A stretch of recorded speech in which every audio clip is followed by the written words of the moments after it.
Convince me! Convince me! Party time!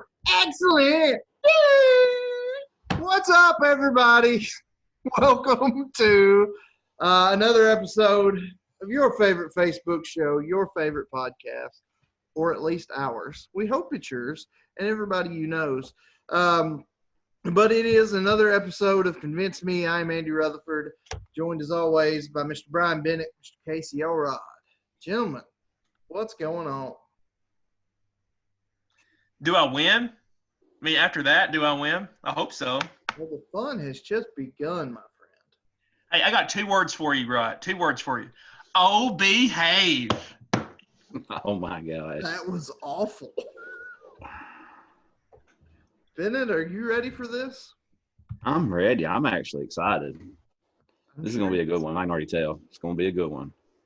Tonight's show, for those that may have didn't catch the teaser, we're talking of 2 of the greatest works of a Saturday Night legend, Mr. Mike Myers. Tonight we are discussing The Love Guru versus Cat in the Hat. Yep. Not. Those were the 2 worst. Maybe that's a show someday. But we're looking at the 2 franchises tonight. Myself arguing on behalf of Wayne's World, Mr. Elrod arguing on behalf of Austin Powers, and Mr. Bennett, a big fan of both, being our mediator tonight. Bennett, any opening thoughts before we jump right in? I don't know, guys. I'm interested to hear this one out. This may be my favorite episode. I say that every week, but I got a feeling this is going to be my favorite episode. Well, then let's get right into it. Kick us off, Bennett. All right. Now, the 90s, as we know, we lived in the 90s.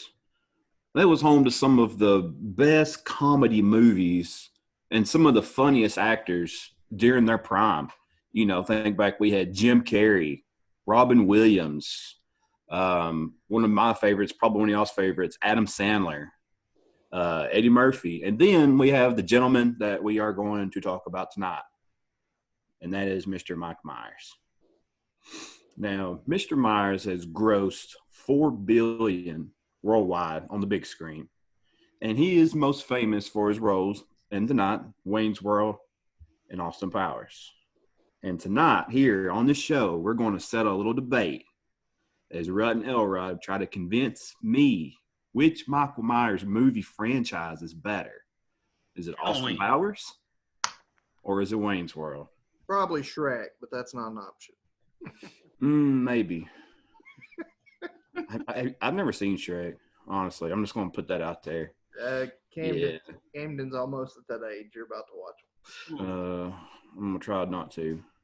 We'll see how that goes for me. All right. I figured tonight, fun little way to determine who goes first to make it fair. I don't want it to be an Austin Powers question. I don't want it to be a Wayne's World question. It's a Saturday Night Live question. Ooh. Now, you can either – y'all got a pen and paper? I can – If not, that's fine. I have markers because I have a 6-year-old. I had a pen, but it's gone because I have a 6-year-old. Yeah, let's hit it. Okay.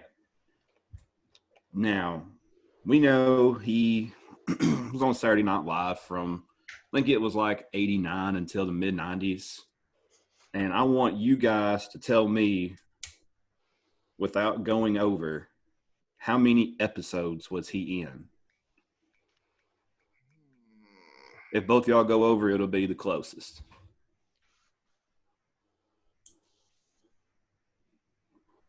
Do do do do do do do do do do do do. Okay. All right. Y'all ready? Yep. Let's see it. 49. 75. What'd you say, Elrod? 49. 49. The correct answer is 121. It's quite a few. Mr. Rutz. I believe you are closer. Do you want to – I'm sure you don't. Do you want to start or do you want to defer? As always, I will defer. He's deferring every time. All right, Mr. Elrod, let's hear about Austin Powers then. Give me your open statement. Let's hear about some Austin Powers. Bennett, late 90s, early 2000s. There's two movie franchises that define this time. American Pie. I don't think anybody can doubt that. The second franchise, Austin Powers. Austin Powers defined the late 90s, early 2000s in terms of me, you, we're what? You were how old? 12, 13, 99, somewhere in that range? Something like that.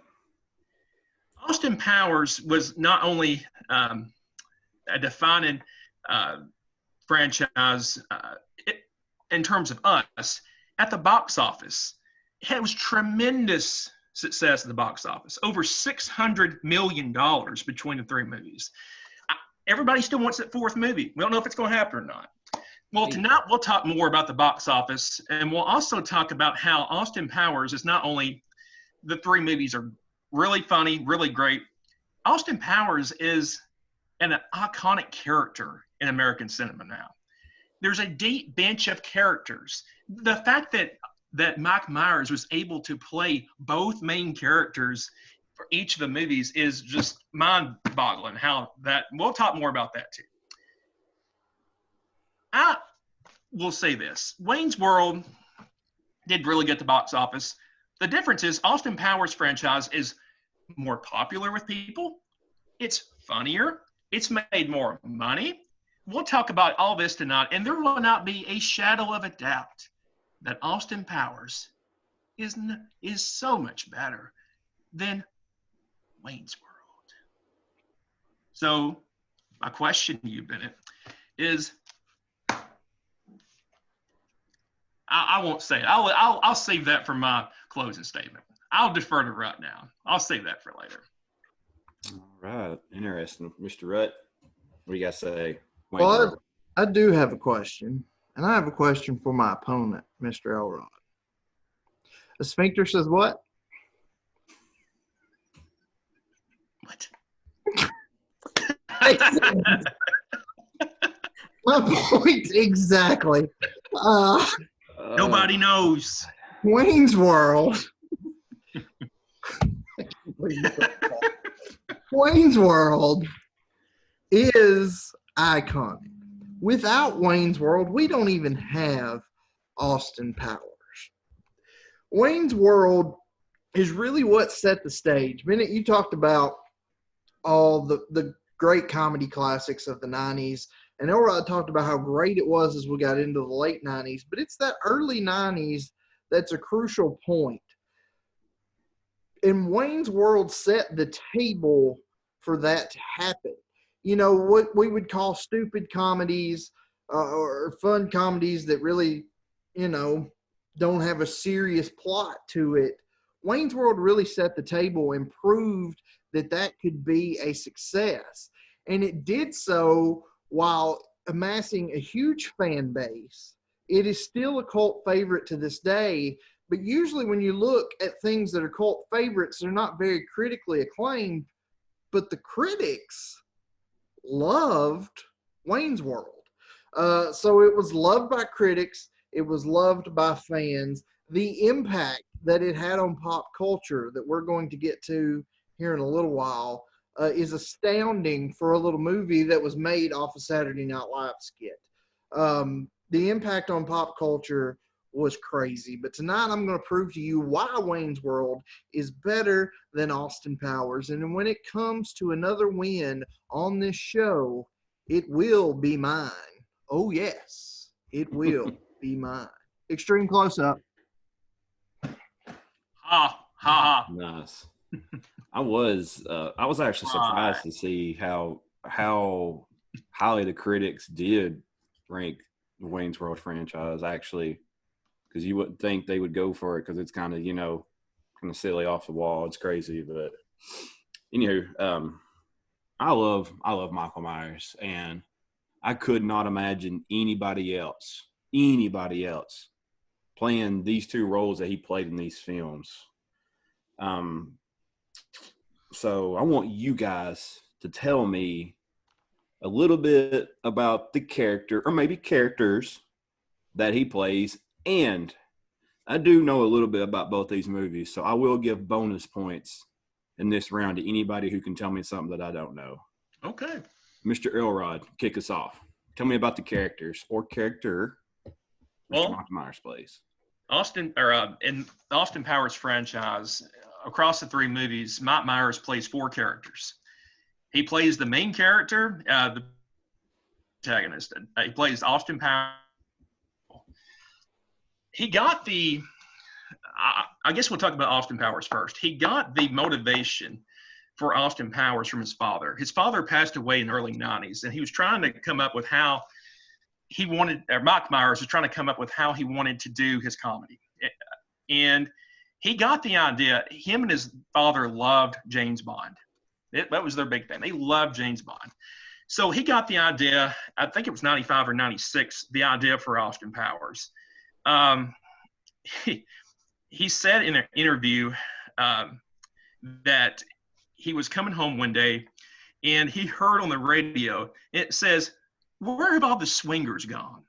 And then that kind of cultivated him like, well, what if I did a satire of James Bond and that film franchise? So he takes that and he takes some other things. He loves Benny Hill. He loves Peter Sellers. And he loves the Beatles. And he loves that 60s culture. So he kind of took it all together and threw it in a cup, and he just mixed it all up. And that is Austin Powers. The Austin Powers character is an outrageous character. He is a parody of the James Bond character from those movies. He's a sex-crazed British agent. He's got terrible teeth, which I probably should have worn some bad teeth today. That would have been kind of funny. And a wig and some glasses. But he's just outrageous. And he has the catchphrases, "Oh, behave," "Shall we shag now or shag later," "groovy." It's all these 60s motifs that he's bringing to the table. Now, on the flip side, Dr. Evil, the main antagonist from all 3 movies, he is a play off of Blofeld, one of the characters from the James Bond movies. And plot twist, or spoiler alert, if you haven't seen the third Austin Powers movie, Dr. Evil and Austin Powers are related. They're brothers. Just like we learned in Spectre that James Bond and Blofeld were brothers. So you see a lot of the James Bond influence between the 2 characters. Of course, the other 2 characters that he plays in the movies is my favorite character in the whole series, Fat Bastard. It is a lot of people have, especially these days, they try to edit out this character because it's not politically correct. But he has by far some of the funniest moments in the films that we'll talk more about tonight. And also, he plays one of the villains in the Goldmember movie. He plays Goldmember. So he plays 4 characters across the series. One thing that I'll say, we're going to be talking about a lot about James Bond tonight, about the relation between Austin Powers and those movies. But Daniel Craig, the most recent James Bond, had a quote in 2006. And this is just brilliant. He said that Mike Myers has effed up. He didn't use the word effed. He said it out. He's effed us on these James Bond movies. He said we have to go darker because he spoofed everything, and he's left us no choice but to go dark with the series. And that's what's happened with the last couple of James Bond movies. There's been a lot of killing. You can attribute that to Mike Myers. He totally changed the James Bond genre about how he was spoofing the series. So that was the 4 main characters. Interestingly enough, he has to play the main character, Austin Powers. He plays Dr. Evil. They're never on the screen at the same time because they're having to switch it up. So you never see them on the screen at the same time. But the ability for him to play 4 of the main characters. And one thing I'll say is, before I turn this over to Rut, this is a trivia question for you, Bennett.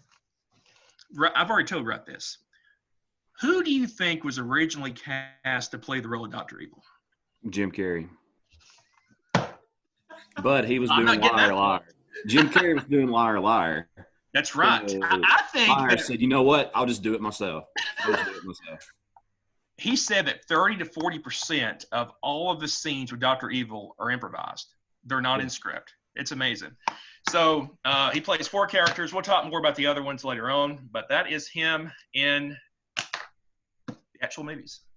Another thing about the Dr. Evil too is he said he didn't really believe so much in like using the bald cap, so he legit shaved his head for the Dr. Evil stuff. So he had to film the Austin Powers scenes first, and then he shaved his head to do the Dr. Evil scenes. That's right.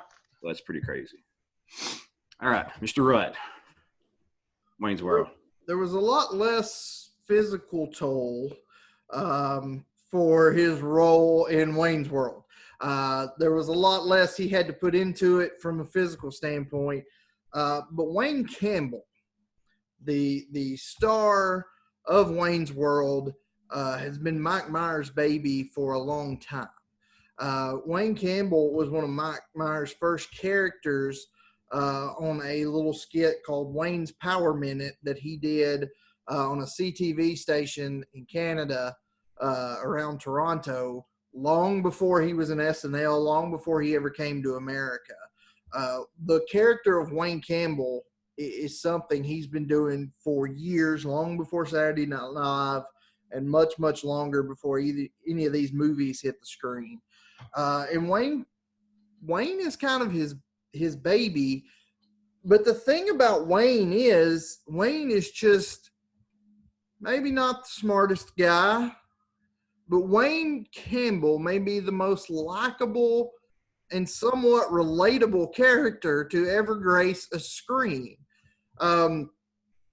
He's funny, but there's just something that's extremely relatable about him, to the point that I'll point out later. Even people who were what we would say hoity-toity critics,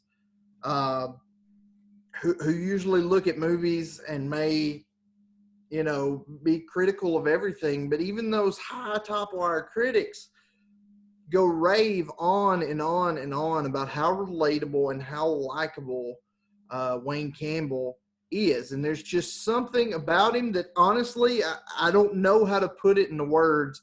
He's just one of the more likable characters that there is. Sure, you may like Austin Powers, but you're not a 60s spy that loves to shag all the time. You'll know that. I'm fairly confident of that.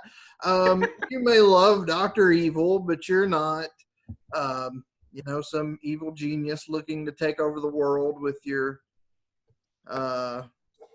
little clone and your hairless kitty. But Wayne Campbell is somebody we can all relate to. And I think that's hard to do, especially when you're looking at comedy movies. You're looking at the lead guy in a comedy movie. When you see a comedy movie, a lot of times you'll see maybe the co-star kind of become what everybody deems their favorite. And there's a little bit of that in Wayne's World. And Mike Myers just cut all that out with Austin Powers and just decided he'd play everything, so no character could overtake him. But Wayne Campbell, extremely likable, extremely relatable. And I can't quite put my finger on why, but if you've seen Wayne's World, then you understand exactly what I mean. Yeah, the thing with Wayne Campbell is you want to root for him throughout the whole movie. You're like, you're always pulling for him. That's kind of how I see the movie. Exactly. So we've got Wayne Campbell and we've got Danger Powers. Is that right? Danger? Danger's his middle name. Danger's his middle name. Austin Powers. Blow on the trigger there, Elron. Hmm? Blow on the trigger there. Now, Mr. Myers, he does a fine job on both of these films, both the franchises. But there's also some great work by some other talented actors during these franchises. So we'll start with you, Rhett. Tell me a little bit about the co-stars? Well, it's not Mike Myers, and Mike Myers as the co-stars of the main character in Wayne's World. But I will say, we talked about likable. Even more likable than Wayne Campbell is Dana Carvey as Garth Algar. And in complete honesty, if we look at any character in any of these 5 movies, in either of the Wayne's World movies or any 3 of the Austin Powers movies, you poll 100 people, at least half are probably going to claim that Garth Algar is their favorite character of those 5 movies. He's that stupid guy, but also has that you want to root for. He's kind of that awkward, funny guy with the. He's just incredible, and it all started on Saturday Night Live. But he plays that sidekick role. And Dana Carvey, in my opinion, you talked about the great comics we saw in the 90s. Dana Carvey is one of the most underrated, funny people probably to ever grace SNL. And anybody that's ever seen any of his stand-up know that very well. Master of Disguise, a lot of people remember that movie, although I didn't look at the numbers, but it kind of sucked. But his shining moment on the big screen was definitely in his 2 movies as Garth Algar. And then you move and you look at Tia Carrere and Rob Lowe, and I'm going to talk about those 2 in subsequent topics. But you've got Kurt Fuller, another guy who I say Kurt Fuller, and you 2 may not even know who I'm talking about. But if you saw him, you would know him. He's one of those guys that was in so many movies in the late 90s, early 2000s that played a hilarious character, but you never knew his name. He was the sheriff in Scary Movie.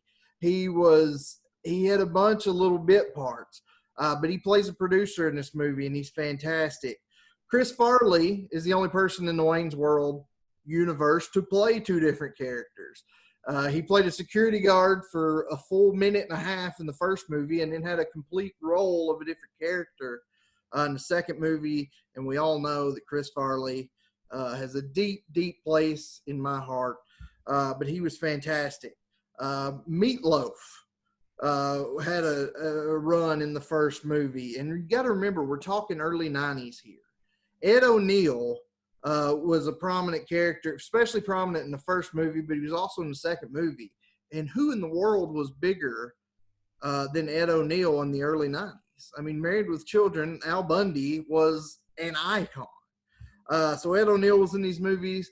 You had Alice Cooper in the first movie, who played, from everything I've read, what is actually like Alice Cooper is. He's a very calm, intellectual human being when he gets off the stage. But he had a funny part talking about the history of Milwaukee and how the Indians settled there. But it was fantastic. And that's just the first movie. The second movie, Christopher Walken is your main basic antagonist. And any movie with Christopher Walken in it, even if it's the worst movie ever, goes from absolutely horrible to just kind of horrible. Because Christopher Walken is fantastic. Kevin Pollak's in the second movie, another absolutely, again, somebody that I say their name and you don't have any idea who that is. Grumpy Old Men. Grumpy Old Men. Go look up Kevin Pollak. Listen to Kevin Pollak stand up. He's absolutely hilarious. Speaking of Christopher Walken, his Christopher Walken impression, the whole bit he does on him, fantastic. But then when we got into the second Wayne's World, we got into a lot of cameos.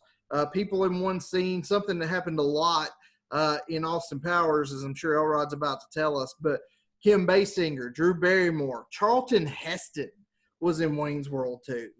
Jay Leno, Heather Locklear, Rip Taylor, Aerosmith, and the spirits of Jim Morrison and Sammy Davis Jr. May have been Michael Nichols and Tim Meadows playing them, or it could have been the real spirit of Jim Morrison and Sammy Davis Jr., but just chalked to the gills with talent. And these movies were stacked. But out of all those people, Garth Algar is by far, you can't have Wayne without Garth. And I don't, as great as Wayne's World is, as great as I love Wayne's World, without Dana Carvey as Garth Algar, it would be nowhere near as good. True. Mm. Elrod, is there anybody else that plays in the Austin Powers movies other than Michael Myers? There's a couple. There is a couple. Like he said, both of these movies have a deep bench. I'd argue that Austin Powers' bench of other stars, especially on the cameo side that I'll talk about here in a minute, are a little bit larger than the one for Wayne's World. But if you talk about other people, not Mike Myers, Robert Wagner, who was on a lot of sitcoms in the 70s on CBS, was number 2. He was a playoff Blofeld, was number 1 in the James Bond movie, so he's number 2 in this movie. Mindy Sterling, in Women, she plays Frau. It's a parody of another James Bond parody on Her Majesty's Secret Service. Seth Green played Scott Evil, who I hope will come back for the 4th movie when it's made. It will be made. There's too much money not to be had. One of my favorite characters, Mini-Me. It made a household name off of Vern Troy. Household name after Vern Troy.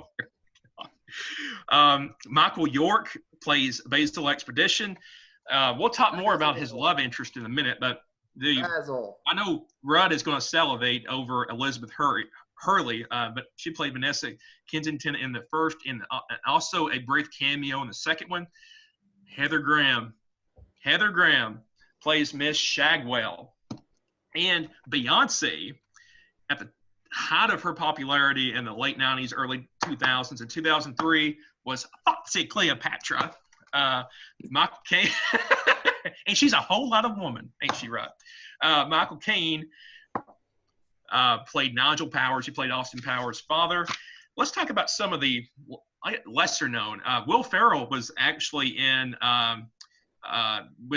made an appearance in the first and second movie as Mr. Papa. He was one of the henchmen. He was kind of an Arab. Play on a couple of characters from the James Bond movies. This Austin Powers movies made a household name of a cat, Mr. Bigglesworth. So you could argue that Mr. Bigglesworth is a co-star. He's also a play off of the Persian cat from, I believe it was Dr. No. So each of these, as you're seeing a trend here, all of these characters that he is putting out has some sort of James Bond connection. Now, I love the James Bond movies, and I hadn't watched all of it. There's like 25 or 26 James Bond movies, but the more movies I watch, the more I pick up on when I watch Austin Powers. It's like, oh yeah, he's from Dr. No, or he's that person. Now, he talked about cameos. Listen to this. This list right here is a who's who of the late 90s, early 2000s. They made a movie inside the movie. It was Austin Pussy was the name. It was a play off Octopussy, one of the James Bond movies. Tom Cruise played Austin Powers. Danny DeVito was Mini-Me. Gwyneth Paltrow was Dixie Normus. Kevin Spacey was Dr. Evil. Steven Spielberg was himself. Quincy Jones was himself. John Travolta was Goldmember. They could not have got a bigger star for the time to be in the second and third Austin Powers movie. And that, my friend, is Britney Spears herself. They got her to be in the movie. Ozzy Osbourne, Sharon Osbourne, Kelly Osbourne, Jack Osbourne, Willie Nelson, and Georgia State Prison Guard herself, Katie Couric. So you see a lot of random people, like he talked about Charles, the Heston guy from the Wayne's World team. So he puts all these random people. You got Katie Couric as a security guard, Georgia's state prison guard at that. But both of these movies, the cameos are both franchise sets. The cameos are great. I'd argue that the Austin Powers bench is a little bit larger, but be as it may, still pretty good. Indeed, both of those are pretty impressive, honestly. Pretty impressive. So, staying on the subject of Mr. Powers here, you've got Austin Powers who's out saving the world. He's this super cool spy guy, and somehow he still finds time for the ladies. So, Elrod, tell me a little bit about some of his love interests. He is a ladies' man. I will give him that. Well, in the first movie, the International Man of Mystery, came out in '97. His love interest was Elizabeth Hurley's. I know Rut's going. He's closing his eyes right now. Vanessa Kensington. She was based on a character from Octopussy. She was a beautiful, determined, intelligent young woman. Austin became attracted to her in the first one. He ends up marrying her at the end. One thing about the Austin Powers movies is he has a different love interest in each movie. One thing was he didn't want to have the same one. Just like James Bond never had the same love interest in the original ones. Now, the newer ones, there's some carryover for his love interest. But the original ones, Sean Connery, he always had a different love interest. So Vanessa Kensington was the first one, and they kind of kill her off in the second one as a film bot. So they made it seem like she was a robot the whole time, and then she is replaced by Miss Shagwell, Felicity Shagwell, Heather Graham. She's only in the second one. She is based off of Tiffany Case in the 1971 James Bond movie Diamonds Are Forever. She's a CIA agent. She's partnered with Austin Powers. He's trying to get his mojo back in the second one. Dr. Evil wants to steal his mojo. He's convinced that is the reason why Austin Powers is always getting one over on him. She has an attraction to Austin too, but she's more concerned about her job. Just like in Diamonds Are Forever, it's kind of a double agent thing. He did not like the fact that Austin did not like the fact that Miss Shagwell had some relations with the fat bastard, and that kind of ended their little foray. She put a tracking device into one of his body parts. We'll let you figure out what happened with that. There's actually in the uncut version, from the second movie on to go, member, there's no explanation on what happened to Heather Graham's character. There's actually a scene that explains it, but they cut it out of the theater version. In the third movie, his love interest is Foxy Cleopatra. It is Beyonce. She's a groovy musician sidekick. She idolizes Austin Powers because this movie franchise is set in the 70s. It's based, Foxy Cleopatra is based off a character, Rosie Carver from Live and Let Die.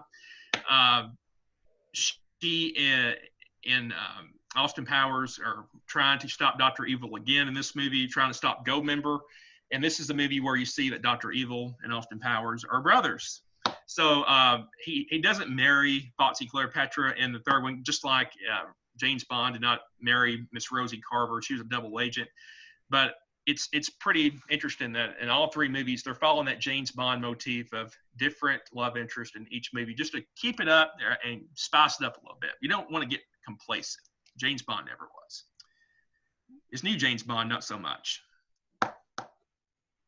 All right. We've got Wayne over there. He's busy running his public access TV show. Does he still have time for the women as well? Women, no. Woman, yes. Much like the difference between the number of characters Austin Powers plays in that franchise, or the different characters Mike Myers plays in that franchise versus what he plays in Wayne's World, there's also a difference in the number of love interests, because there's only one, and they only needed one in Wayne's World, and that was Cassandra. She's a babe. Cassandra Wong, a musician that he falls in love with within the first 5 minutes of the movie, sees her playing in the club. She will be mine. Oh, yes, she will be mine. And that's kind of his theme throughout the movie. He kind of has to deal with Rob Lowe's character, trying to woo her away, in the first movie. And then in the second movie, he has to deal with her father not thinking he's good enough and wanting her to marry Christopher Walken's character. But the whole time, it's him not thinking he's good enough, thinking all these guys have much more to offer her than she can. But the genuinely likable, guy that's so genuine that everybody roots for, still ends up with the girl in the end, or at least one of the endings of the first movie. The ending. But there was only one. They only needed one. Tia Carrera did a fantastic job of playing Cassandra. All the vocals she did as far as her band in the movie is actually her singing. She killed it. Don't get me wrong. Elizabeth Hurley, babe. Heather Graham, babe. Beyonce, babe. But there's only one for Wayne Campbell. And that's Cassandra.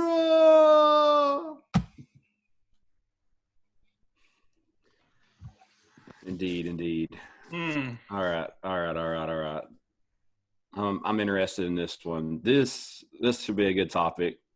This is the one topic that I was excited for. So, Rudd, I'm going to start with you. Let's discuss some of the more funny moments or some of the more memorable or funny lines in the movie. This is where, especially if we're doing the first Wayne's World versus the first Austin Powers. Let's not do that. But of course not.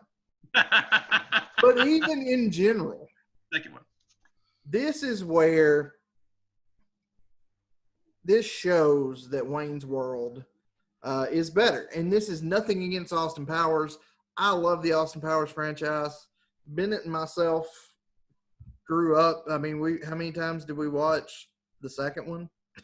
100 billion times. Exactly. So I take nothing away from Austin Powers. It's a fantastic franchise that's very near and dear to me, but nearer and dearer is Wayne's World, and a lot of the reason is because of these funny moments. And I think the first one that everybody thinks of is the car scene with Bohemian Rhapsody, where Wayne and Garth and their band are in the car, and they do the headbanging scene from Bohemian Rhapsody. And the funny thing about that is two things. Number one, the first Wayne's World came out a few months after Freddie Mercury, of course, as we all know, famed lead singer of Queen, died.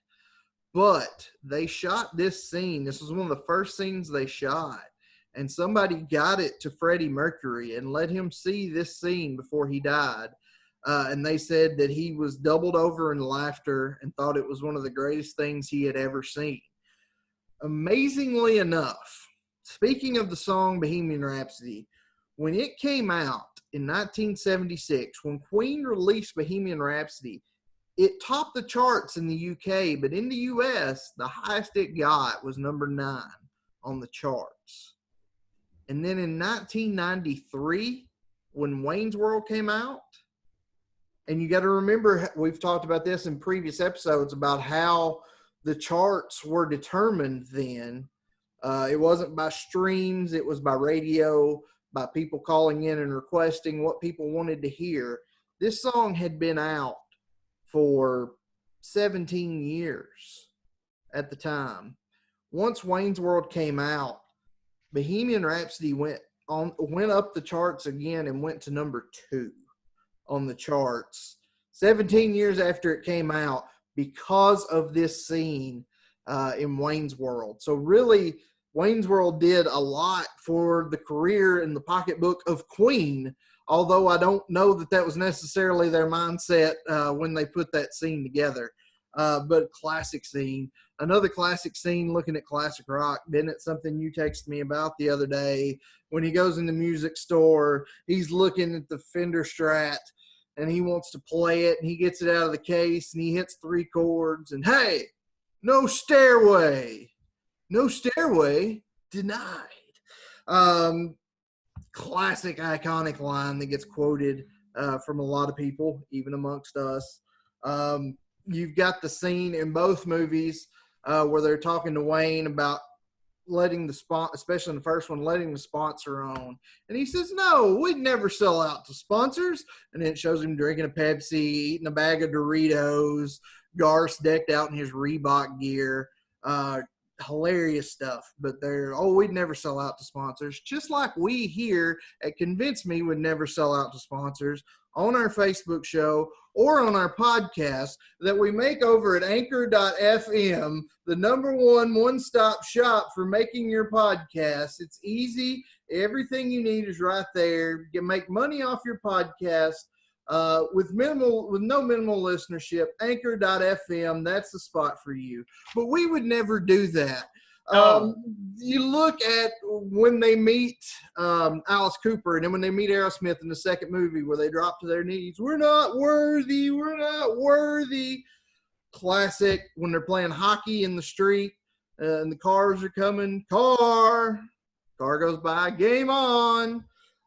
You look at Garth's scene, or I was talking about Foxy Cleopatra, and all I could think of was Garth's scene where he's having the fantasy about the woman in the diner, and he dreams he walks over and drops the quarter in the jukebox, and Foxy Lady by Jimi Hendrix starts playing, and he starts doing his dance across the diner.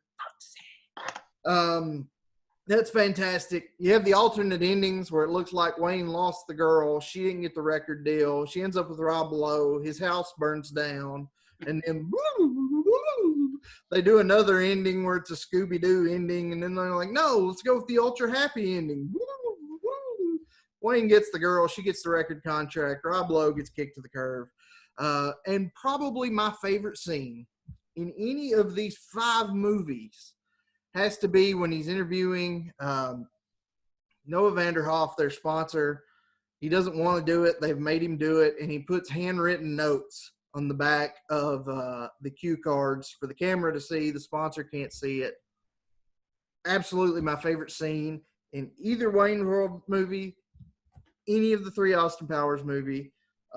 It's just fantastic stuff. All right, Elrod. What about Mr. Powers? Well, I'll start off with my favorite scenes, especially from the first and second movie. It is a consistency of there's a scene in the first movie where they use shadow puppets. I saw there would be a scene where they're trying to go into the bad guy's lair, and Continue. What are you doing? There's a scene where he will be him and his love interest will try to go into the bad guy's lair, and there's no chance. Oh. This is just mean and cruel right here. I don't have any props. I should win because of that. Should win, right? Should win. Anyway, there is some scenes where, like, one of his henchmen will see something, but that's not really what's going on. Those scenes are hilarious. I mean, there's really no dialogue. It's just stuff they're seeing, but it shows Austin Powers what he's really doing. It's not what the henchman sees. It's pretty funny. My favorite scene from any of the Austin Powers movies comes from the first one, though. Dr. Evil and Scott are in like a parent-child counseling, trying to break through some barriers. And Carrie Fisher, Mike Myers begged Carrie Fisher to be in one of these movies, and she kind of resisted at first, but she says, I'll be in it for a couple minutes. He cast her as a counselor, and it was kind of ironic. Carrie Fisher mediating a dispute about a parent and a son with her dealings in the Star Wars movies and her dealings with her own father, Darth Vader. But some other scenes from these movies that I love.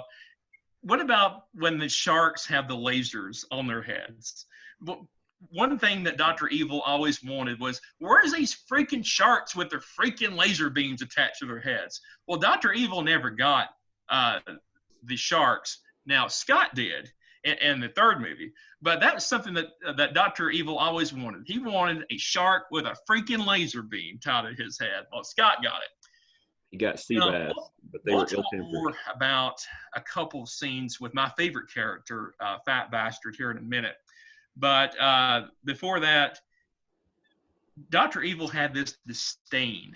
I mean, this complete disdain for Scott. He didn't really think that he was evil enough to run the family. And there's a scene where he says, you know what? You're the Diet Coke of evil.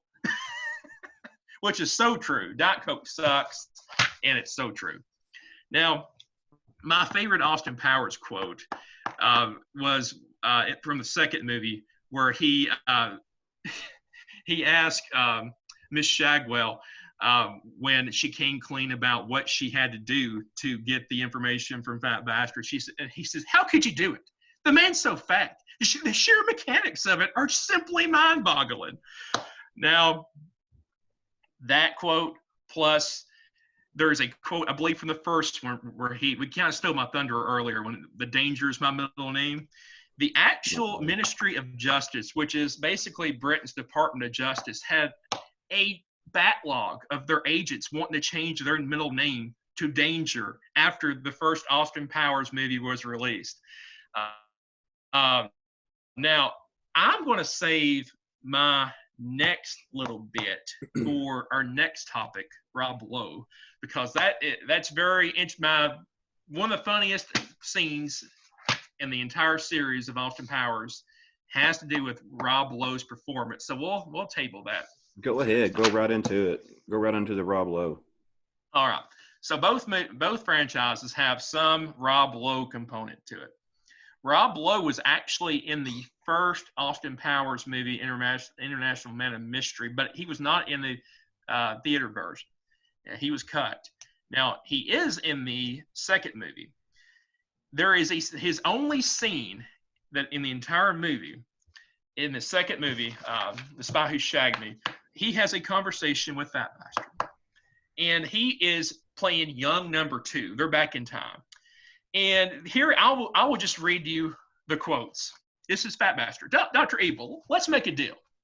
You get the mojo, and you keep your money, and I'll get your baby. He says, I want my baby back, baby back, baby back. I want my baby back ribs. I want my baby. This quote right here. And then Rob Lowe goes, excuse me, Fat Bastard, chilies, baby back ribs, barbecue sauce. This quote right here is probably, besides the one-liners from Austin Powers, the most famous thing to come out of these 3 Austin Powers movies. Anytime you go to Chili's, I always think about, I want my baby back. I mean, everybody does. So Rob Lowe, even though he had a limited part in the series, is probably in one of the more famous scenes in the entire series. Mr. Rupp, what about old Rob Lowe in Wayne's World? Rob Lowe in Wayne's World. When you look at Rob Lowe in general, people love Rob Lowe for a lot of different reasons. He was a big teen heartthrob in the 80s.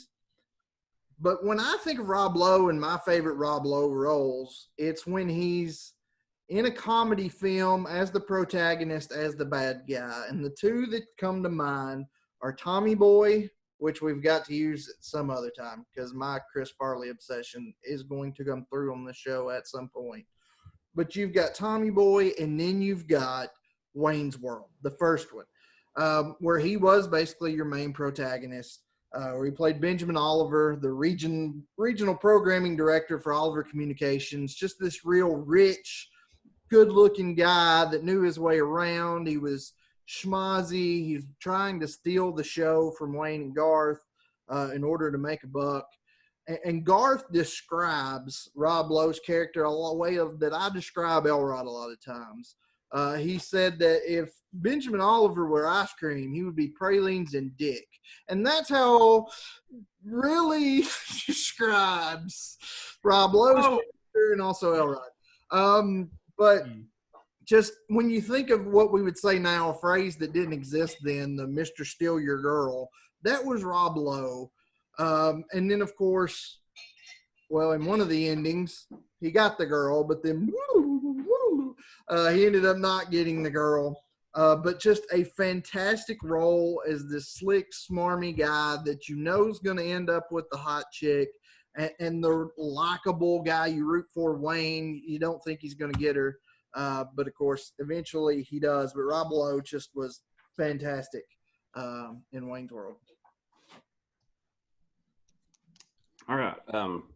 One thing that we see a whole lot in the film industry is when a film comes out and it's a big, huge smash hit, what do they immediately start doing? They immediately start to make another one. They make sequels and more and more and more. Sometimes they're good. Sometimes they're better than the original. And sometimes they're just terrible. And both of these movies have sequels. So, Rut, I'll start with you. Tell me a little bit about the original Wayne's World versus Wayne's World 2. I'm going to keep this topic kind of short for multiple reasons. The first reason is I'm going to break it down a lot more in our next subtopic. But the second thing is, if there's one, I said the funniest moments, that was my strongest point. I feel like this is probably my weakest point, and here's why. When you, and I've admitted this to Mr. Elrod earlier today on the phone, when you look at the Austin Powers movies, maybe not critically, but at least in my opinion, and in the opinion of a lot of other people, I think the second Austin Powers was better than the first. I thought the third one was a drop-off from the first two, but I would probably put the second one at least equal with the first, if not better. When we look at Wayne's World, there was a lot of factors working against it. They changed directors. They put the movie out at a horrible time, horrible timing with what it was up against. But really, do what? Tell them who it was up against. It was up when they released Wayne's World 2. It was out in theaters at the same time as Mrs. Doubtfire and Schindler's List. They picked a terrible time to put that movie out. So the numbers really show that. But beyond just the numbers, I mean, I'll be completely honest. In my research for this week, Saturday, I went and watched Wayne's World. Sunday, I sat down and watched Wayne's World 2. And Wayne's World 1 is a much better movie. So if you look at the sequels, Wayne's World 2 is still a great movie. It's a good movie. It did fairly well, especially considering the circumstances. But the sequel, a lot of times the sequel's not as good, and Wayne's World fell into that category. The second one was a good movie, but it was not the phenomenon that the original Wayne's World was. All right, tell us a little bit about Austin Powers, second one and the third one versus the first. Well, this is, I think, one of my strongest points. I mean, this is why Austin Powers is such a franchise. I mean, the first one was not a huge box office success. It made $67 million on a $16 million budget. It was still successful. And it still has 71% Rotten Tomatoes. But the first one, International Man of Mystery, was also the one where I should have mentioned this earlier, when he wants to hold the world hostage for $1 million and he doesn't know about inflation. He changes it to $100 billion. But it was, I will agree with Rudd on this. It was the success of the second movie. The second movie is my favorite one of them all. The second one is the one that had Britney Spears in it. Anything 90s, anybody you can imagine that had a big part in the 90s in the music field or in the entertainment field, you can find the second Austin Powers movies. Britney Spears. The movie also won an Academy Award for Best Makeup. The Spy Who Shagged Me, there was the title of the second one. There was a big controversy about the title. A lot of theater groups in this country did not want to put the movie on their marquee outside because of the word shag. They said, we're not ready for this. Finally, there were some compromises, and they ended up not censoring that. Another great thing about the second movie was American Woman, Lenny Kravitz. You had Beautiful Stranger by Madonna. It won a Grammy for being the title track in the second movie. And Madonna also is the only person to have a title track in an Austin Powers movie and also a James Bond movie with Die Another Day. So another correlation between the James Bond franchise and just the two of us. The great rap by Dr. Evil and the parody of Will Smith's cover of the Grover Washington classic. Now, the second one, you also see Jerry Springer. Jerry Springer was at its height in the late 90s.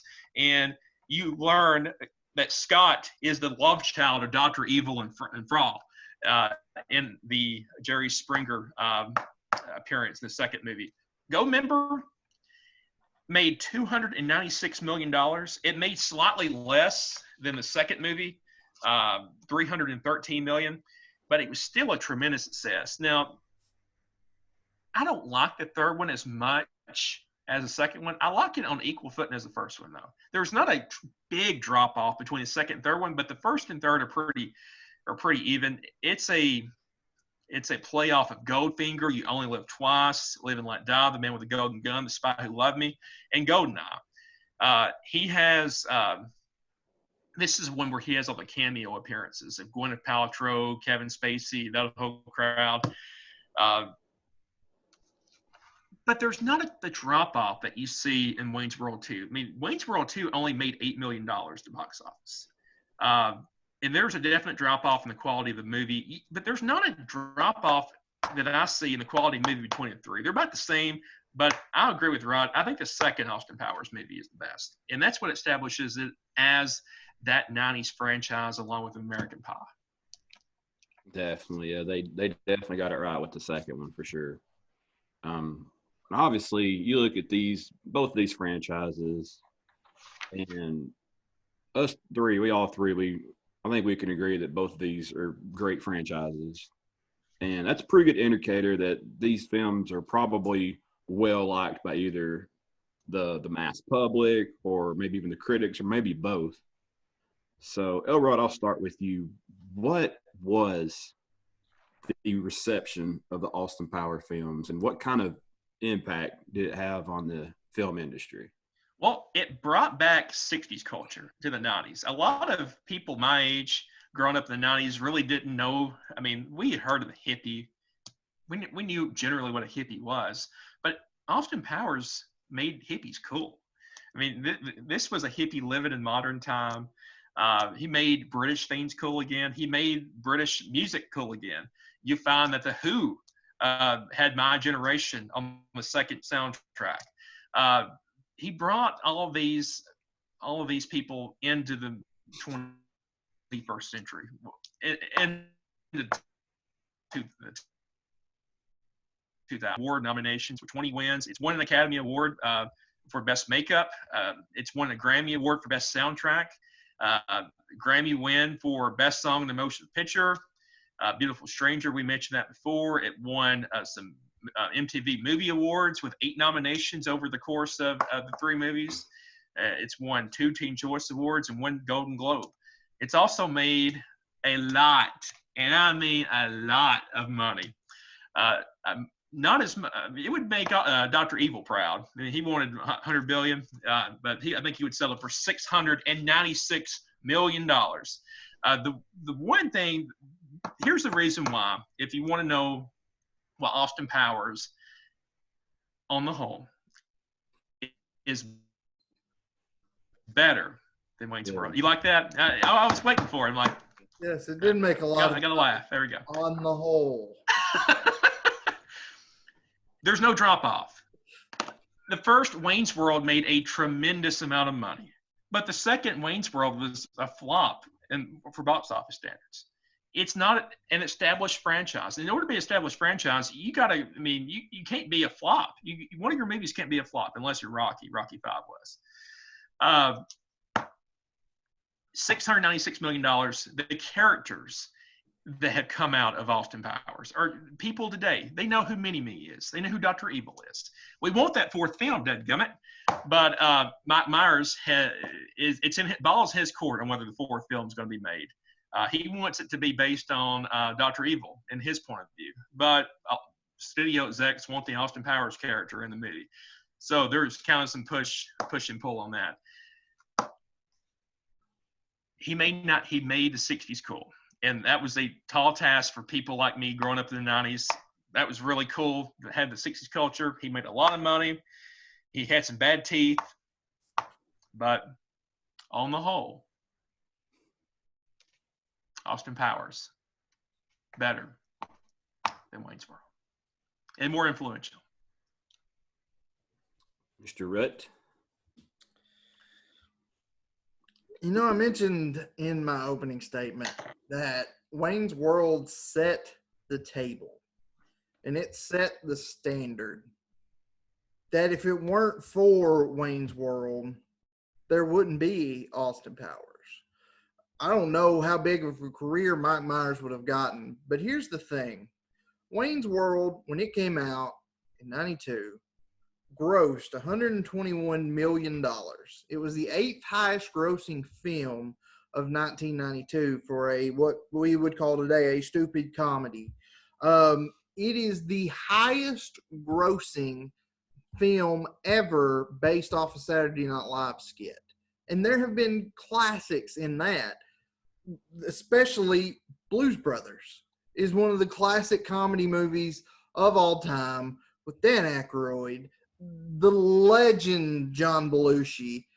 Wayne's World grossed more money than Blues Brothers. You also had Coneheads, Night at the Roxbury, Superstar, The Ladies' Man, MacGruber. MacGruber? I said MacGruber. It was going in order. The Ladies' Man? I said The Ladies' Man. Do you pay attention to anything? Blues Brothers 2000. That sucked, but yeah, that was on there. It didn't have Belushi. And Farley had died, so Farley couldn't step into that role. And don't get me wrong, I absolutely love John Goodman. He's one of my favorite actors, but he did not belong in that role. That's a side point I wasn't expecting to make tonight. But it's the highest grossing Saturday Night Live film ever. But here's the catch. It's a stupid comedy. Critics loved Wayne's World. It is certified fresh on Rotten Tomatoes with 84%.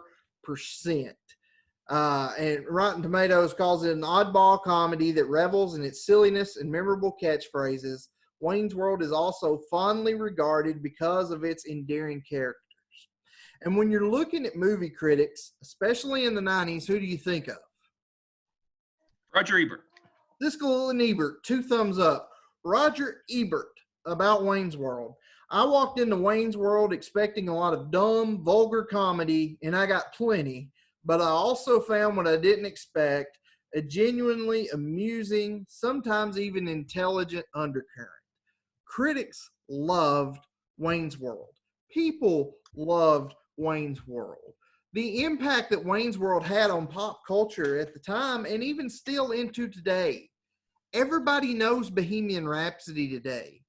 I don't know that everybody would know Bohemian Rhapsody as well as they do now. I don't think it would be as well regarded as it is now. I don't think it would be a top karaoke song like it is now, if not for the headbanging scene in Wayne's World, because that's what everybody thinks of it. And like I said earlier, it was number 9 tops when it came out in 76. And in 93, it shot up to number 2 on the charts because of one scene in this movie. Catchphrases like swing and yeah, and saying something, and even more so, saying something like I did at the beginning of the show. Yeah, this is going to be about Love Guru and Cat in the Hat. Not. That was a huge thing in the 90s. That originated with Wayne's World. That's what she said. Did not originate with The Office. It originated with Wayne Campbell in Wayne's World. So the effect that it had on pop culture and the impact it had is still felt today. Elrod talked about the soundtrack for the second Austin Powers movie, which A, is fantastic. I owned it. B, he gets point deducted for not mentioning Burt Bacharach and Elvis Costello. Oh, God. Oh, my gosh. It's the greatest song on that soundtrack. But if we're going to talk soundtracks, the Wayne's World soundtrack reached #1 on the Billboard 200 as a soundtrack and was certified double platinum by the RIAA. And again, this was based on buys. People were going out and buying the Wayne's World soundtrack. People were calling radio stations and requesting to hear Bohemian Rhapsody because of Wayne's World. The impact it had was stellar. Now, we talked about Wayne's World 2 fell off, and it did.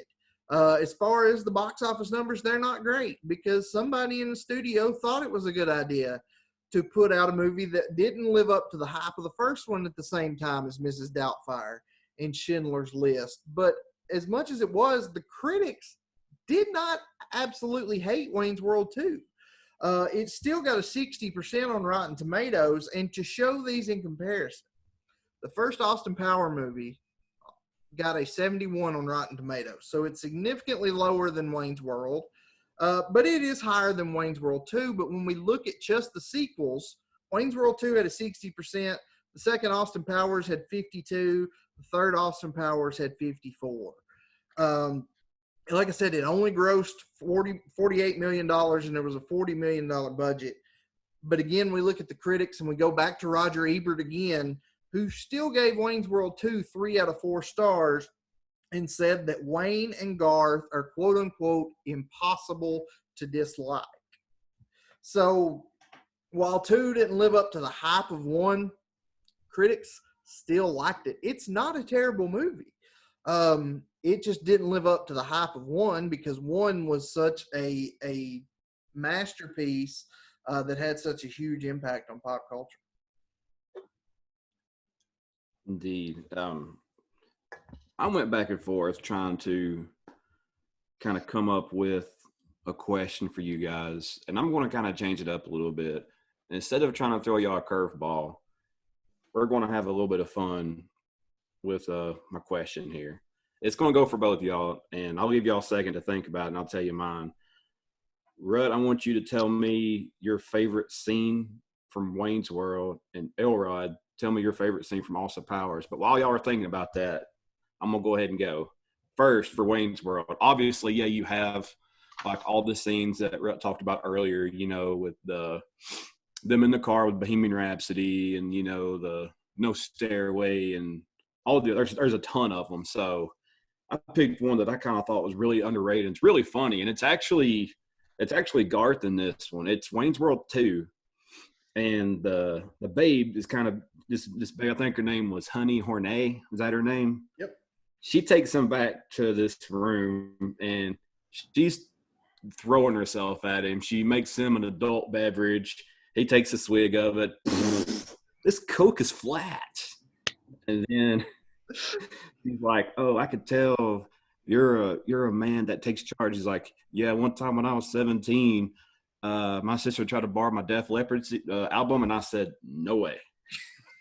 And so she's like, starts dancing and stuff, and then she gets him up and she's trying to dance with him, and he's like, "Oh, you're all wiggly," and he's just it's a super awkward scene. And then she looks at him and she's like, "Look, I'm going to be Frank," and he's like, "Can I still be Garth?"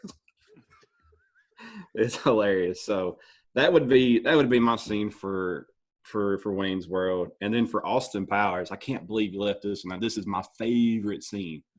You know, there's the fembots, like you mentioned earlier, where Vanessa was one.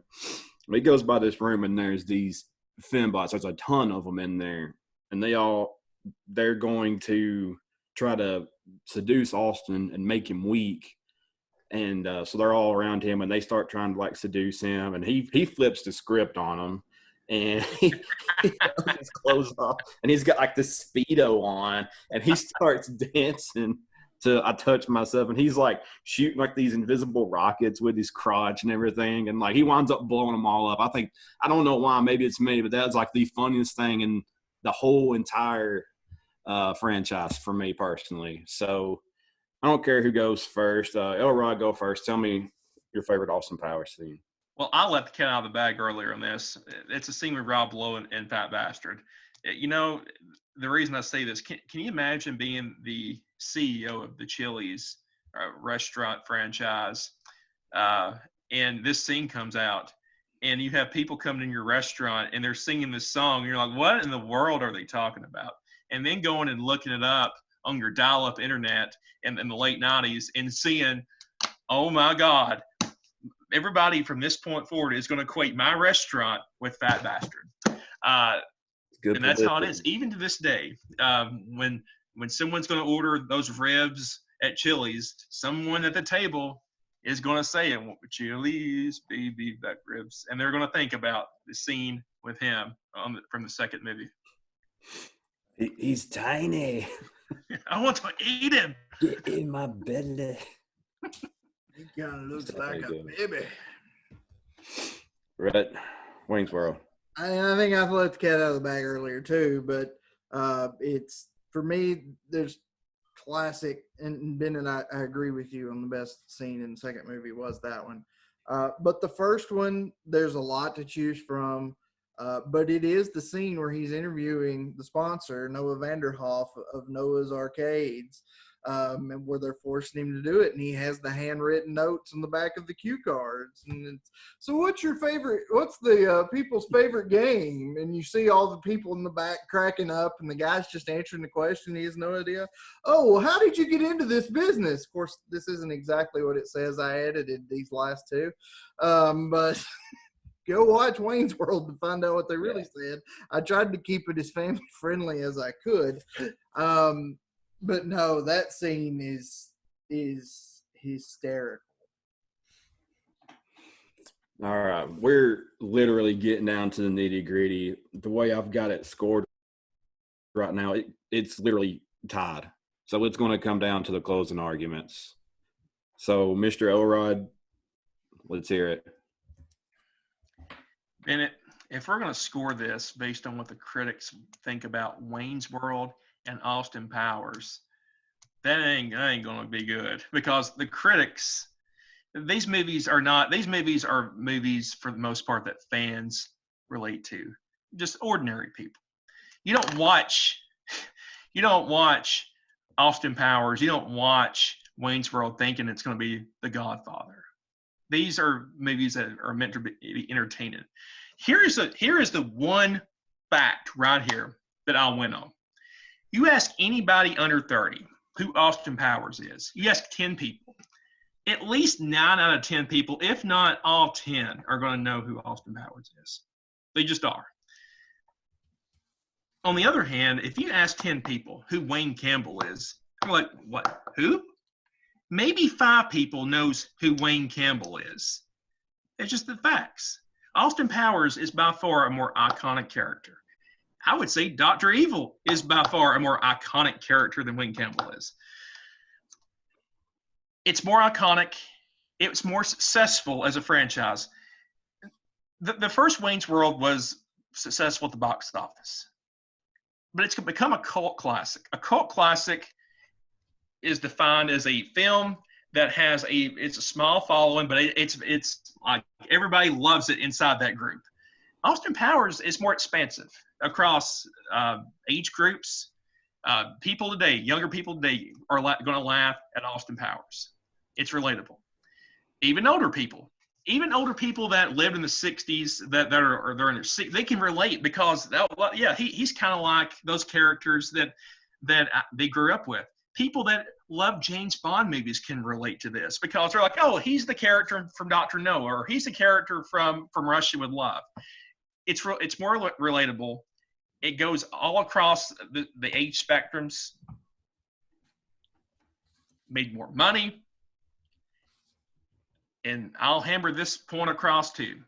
We talked about how American Pie defined the late 90s, early 2000s. The same can be said for the Austin Powers franchise. It defined that 5-year period, and this is my plea right now to the world. This is my plea to you, Mike Myers. Please make the 4th movie. Please finish this thing out. It's going to make money. It's going to make bukus of money. With inflation now, it could make $500-600 million. Make the movie. I don't know what they're going to do about Mini-Me. God bless his soul. God rest in peace, Vernon Troy. Make the 4th movie. this is my plea right now. I want to convince you to win, but I want to convince Mike Myers to make that fourth movie because it can be done. Heck, he can play Mini-Me for all I care. They can with CGI, they can make him Mini-Me for all I care. So, more successful, more money, all across the age groups. They love it. They recognize who Austin Powers is, more so than Wayne Campbell. I win. Brett loses. Well, hopefully Mr. Mike Myers is listening to this podcast. If he's not, he should be, and we'll get that fourth one. But until then, let's wrap this one up. Mr. Rutt, take us home here. That's what I was about to say. I appreciate your plea, but the odds of Mike Myers ever seeing or listening to this show, I have high hopes for this show. I don't necessarily know they're going to get that high. But I do want to call you out on one thing you just mentioned in your statement. You said it was more relatable. I don't see how in the world Austin Powers is more relatable. The comedy. What? The comedy, the themes and motifs are more relatable than Wayne's World. No, they're not. Because here's the thing. Like I said earlier, how many people do you know were spies in the 60s and were cryogenically frozen to come back and be a swinger in the 90s? How many evil geniuses do you know with freaking sharks with freaking lasers on their freaking Hey, I would like to know some. But you don't. How many guys do you know are genuinely good guys and try really hard, but they're still living out of their mom's basement, but dadgummit, you just want to see them break through? That's relatable. That's us, other than the mom's basement part. We're trying to take this podcast global. We're very local right now. We need a Rob Lowe character to come and seduce one of our wives and try to buy this show from us and take it to the top. It's not more relatable, but here's the thing. Yes, Wayne's World is a cult classic, but I don't think you and I have the same definition of what a cult classic is. It's a cult classic because it's still loved today, but here's the thing. For what it was in 1992, it wasn't just a cult classic. It was a mainstream success. Audiences loved it. Surprisingly, critics absolutely loved Wayne's World. And you said you didn't want to look at critics. I absolutely want to look at critics. People that know movies more than anybody will ever know movies think that the first Wayne's World movie is by far better than any of these 5 movies we're talking about. But here's the thing, what I've talked about earlier, the massive impact it has had on pop culture, Wayne's World, that still lives today. That's what she said. People still say that all the time. We still say that all the time. It's died down a little now, but the not thing after saying something, everybody did that in the mid to late 90s. And it was because of this movie. Bohemian Rhapsody is as popular as it is today in 2020 because of Wayne's World, as much as Queen putting it out. It just is. And here's the thing. This was my theme from the get-go. Mike Myers was fantastic on Saturday Night Live. This was a Saturday Night Live movie. This movie showed the world that Mike Myers was above Saturday Night Live. Because let's be honest, there have been a lot of funny people on Saturday Night Live, and there's not been many to go on to huge success outside of it. Now, there's a handful, sure. Will Ferrell, especially when you look at those first few seasons, Chevy Chase and John Belushi and Dan Aykroyd. And then you get into Eddie Murphy. You get into the Chris Farleys, the Adam Sandlers of the world. But when you look at all the cast members they've had, there's only a handful that go above and beyond SNL. Mike Myers is one of them, but Mike Myers is one of them because of Wayne's World.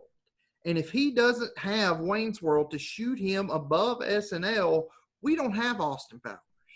We probably don't have Shrek, and our kids are pissed about it. Without Wayne's World, we don't have the Mike Myers as we know him now. And Elrod, you say nobody knows who Wayne Campbell is. You ask 10 people in the street, 5 of them are going to know who he is, and 5 are going to be like, who are you talking about? I don't know that that's necessarily the case. I think there's going to be 8 or 9 that know who Austin Powers is. There's gonna be 9, maybe 10. I'm not arguing that, but there's just as many people that know Wayne Campbell. Anybody that's a Saturday Night Live fan, which is one of the longest running TV shows in the world that has a massive fan base, anybody that loves Saturday Night Live knows Wayne Campbell. When they had their 40th anniversary a few years ago, what big skit ended the show? Wayne's World. People know who that is. You play it off like people don't know who it is. People know Wayne Campbell. People know Austin Powers, but they know Wayne Campbell, and the impact of Wayne Campbell is far more felt than the impact of Austin Powers. No, we wouldn't have Austin Powers without Wayne Campbell. So in it, I tell you, I think I have proven in a convincing way that Wayne's World is better than Austin Powers. The win, it will be mine. Oh, yes, it will be mine. And Elrod, I want to end with a question to you again. The sphincter says what? Don't know. Don't know. All I know is this. Second Wayne's World barely broke even financially. Barely broke even. And he's trying to make the argument that a franchise that made nearly $700 million is somehow below a franchise that the second movie barely flopped. Rocky V. Rocky V. Came back strong. Has there Rocky V been another Wayne's World? He came back. It was a flop, but he came back. That flop was so bad with the second Wayne's World, he hasn't even tried to make another movie. It wasn't he hasn't tried to make another Austin Powers movie. He's about to, baby. He's about to. There's got to be. Why do you think he's not made a fourth Austin Powers movie? With my well, he certainly has, the numbers to make a fourth Austin Powers movie because the third one was a financial success. You cannot see that for the second Wayne's World movie. And you know what? If Wayne's World had not come out against Mrs. Doubtfire and Chandler's List, I think it would have made more than $8 million. It did not live up to the expectations of the first one. It still made money. It didn't lose money. And barely. The critics liked it a whole lot better than they liked the Austin Powers sequels. Not really. We've all admitted not their second Austin Powers movie is our favorite one. Yeah, they are. The second Austin Powers movie is my favorite Austin Powers movie. But critics, maybe the critics don't believe it is, but it's a good movie. You do, better than I do, said the second Wayne's World's better. If we're going to try to decide what the critics think about these two movies, we have ran this car into the ground because that is not – these movies by their very nature are not critic acclaimed movies. Hold on just a second. Hold up. I'm going to do some last second something here. And if what I'm thinking is wrong, I'll just shut up and let you go to the decision. But I need time to stall, so go ahead. Do what? I need you to stall for time. Okay. Both the second and third Austin Powers movies have over 50% critic reviews on Rotten Tomatoes. Let us see here. Ladies and gentlemen, this is a first in this show. I have never, in the history of this show, not had all my research done. Let's see. The audience score for the original Wayne's World is an 84. It's higher than first Austin Powers. 71. The audience score was better than the critic score for the second Wayne's World. That score was at 63 as opposed to the critic score of 60. Now let's look at the Austin Powers. So we've got 84. 48 million. 48 million is never what you focus on. Compared to 40. 8 million is how much money the second Wayne's World made. $8 million. Austin Powers, one audience score 70%. Still lower. They should make 100 more. Maybe if they make 100 more movies, they'll come close to what Austin Powers has grossed on 3 movies. Maybe if Matt Myers makes 200 more Wayne's World movies, maybe then he'll come close to what he did with Austin Powers. Gold member audience score was a 44. People hated. It made a lot of money. A lot of money. because of the success of the first ones. The Wayne's World 2 would have done the exact same thing if the studio had put it out at a more advantageous time. The studio has been And begging the Mike Myers to make a audience fourth score- movie. No one is begging him to make another Wayne's World. No one is breaking down Mike Myers' door right now. You got to make a third Wayne's World. But the studio has People been have been begging Mike Myers for 14 years to make a fourth Austin Powers movie. That's why I win, and that's why I convinced Bennett tonight. No, you're wrong. I guarantee you, and there's no way that we can ever argue this, so I'm just going to assume I'm right, and I'm never going to be proven wrong on why I'm right on this. A third Wayne's World movie would be more successful than a fourth Austin Powers because the third Austin Powers was meh. And I've heard at least 6 out of 10 people on the street do not know who this Campbell guy yes, is. they do. Where do you get your stuff that people we don't should know do who another show Wayne is? where we go out and interview random people that we don't know, and we'll ask them, "Do you know who Mike Myers or do you know who Austin Powers is?" And then we'll ask them, "Do you know who this Campbell guy is?" And then we'll show the world that I was right and you were wrong. Let's do it. Let's do it. Let's do it. Let's do it. I'm in. There's the Saturday Night Live machine behind Wayne's World. Maybe in the rut bubble, the Kiss Campbell guy is like this important guy. But the general public, they don't give a crap. They don't. That's the reason why $48 million compared to a $40 million budget. $8 million. $700 million. The 3 Austin Powers movies grossed. And now he's got his fancy cutouts because he knows he's beat. I will tell you, Rut got 1 bonus point, the only bonus point I gave, and that was for the Wayne Campbell character before Saturday Night Live. I did not know that. That's the only point I gave. I'm stingy on my points. They're not like Rut points. Everybody knows what the Rut points are, though. It's just a matter of saying them. Oh boy, I really don't know what the heck I was thinking when I said, "Sure, guys, yeah, I'll moderate this one." Sure, that was a terrible idea. Yeah, this one's really, really close. I'm gonna go over this real quick just so I can stall for like 1 more minute. If you break it down, yeah, Rut got the bonus point. If you look off the characters, I gave it to Elrod just because he plays 4 freaking characters. I do like how likable that Wayne was, and you do pull for him, but to do the 4 characters is just crazy. So Elrod got that. When you look at co-stars, there's too many, especially when you add in the cameos and everybody that was in on both of these. Huge stars on both sides. So I gave that one a tie. I took the cheap way out. That was a tie. Darth Algar should have won that by himself. He didn't know, did he? I don't know. It had Will Ferrell. Even though if it was a small part, he had Will Ferrell and Seth Green. Wayne's World had Chris Farley. Nope. Point right here now. Too late. I don't know. Vern Troyer. Yeah, me. He only played a small part. Really, too, when you look at it, the cameo. And now I get it. That took me a minute. Yeah,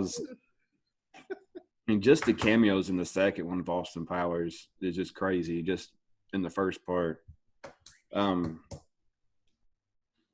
Love interest, I give it to Rut. Even though I know Austin Powers has 3 different ones that kind of goes with the James Bond theme, I feel like it's more genuine, with Cassandra there. So She's you got Rut winning that one.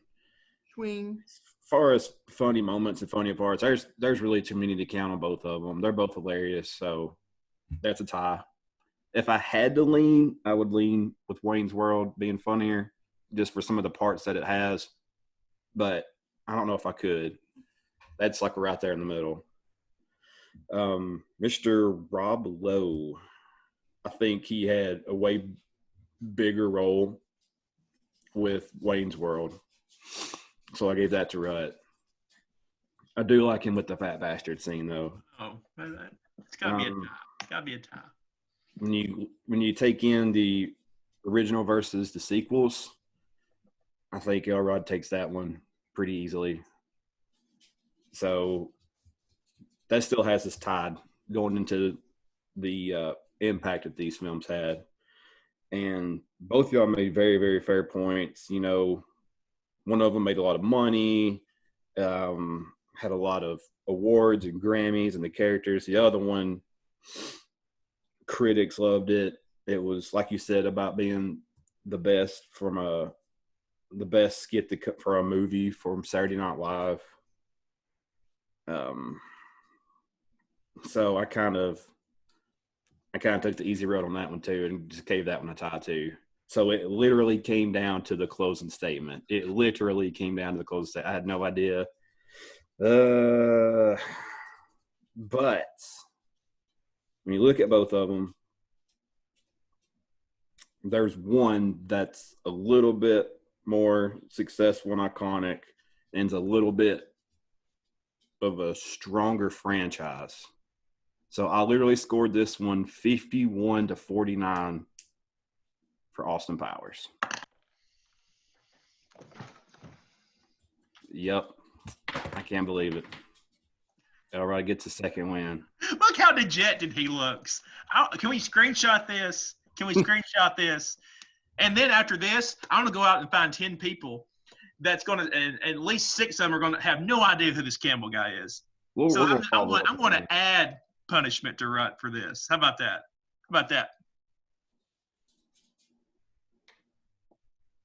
He's so sad. Sad panda. That's how I looked last week. You have let down Wayne's World. How does that make you feel? I feel like even Goldmember, which was the least of the three, still holds up as almost as well as the first. But the second, Austin Powers, is kind of what clinched the tie for the films. It was close, though. It was literally down to the closing argument. Groovy, baby. That's all. He looks so mad. Look at him. He looks so sad.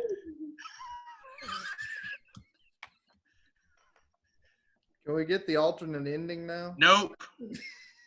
We can do one. No. Okay. Start from the beginning.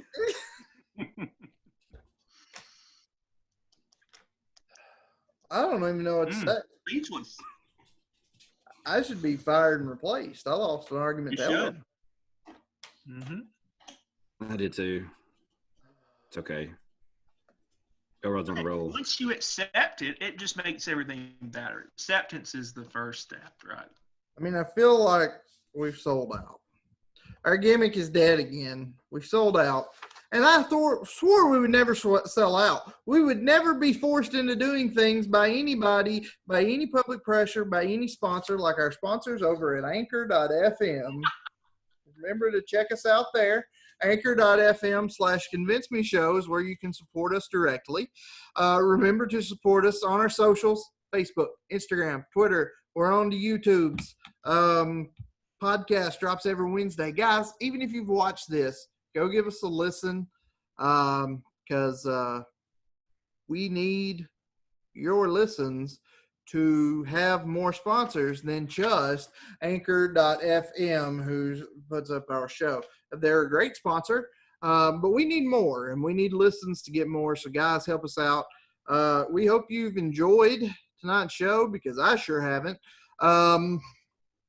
Gentlemen, any closing thoughts? I'm going to celebrate by listening to Bohemian Rhapsody right here. How about that? Is this the real? Is this just fantasy? Caught in a landslide, no escape from Remember the guy that doesn't even mention Elvis Costello and Burt Bacharach. That is true. That's the suck. You didn't even talk about what the coffee tasted like. Yeah, we could literally be here all night doing quotes from these movies. Okay, right. Acceptance is the first key. Acceptance. Got accepted. Congratulations. You're 2-43. Good news, though. I'm pretty sure you've locked down the first round pick next year. Anyway, like I said, I haven't enjoyed it, but I hope you all have. I hope you'll come back next time when we discuss. I don't know what we're discussing. We hadn't talked about that yet.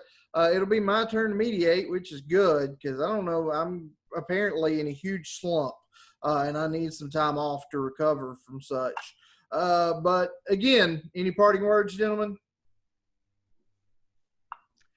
Don't hate the player, hate the game. That's all I got to say about that. I don't smoke anymore, but I need a cigarette. All right, guys. We hope you'll join us next week. We hope you enjoyed this a lot more than I did. But until next week, for Brian Bennett, for Casey Elrod, this has been Convinced Me. And Elrod, you have conned Bennett. We'll see you guys next time. Peace.